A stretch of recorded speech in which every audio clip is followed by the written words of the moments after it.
হয়তো বা ইতিহাসে তোমাদের নাম লেখা রবে না,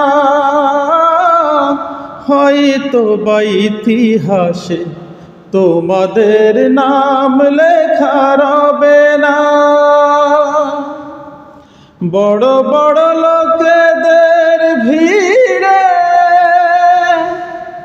জ্ঞানী আর গুণীদের আসরে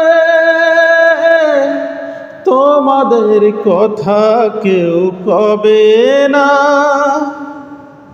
তবু এই বিজয়ের দিন মুক্তি সেনা তোমাদের এই ঋণ কোনো দিন শোধ হবে না, না না না শোধ হবে না।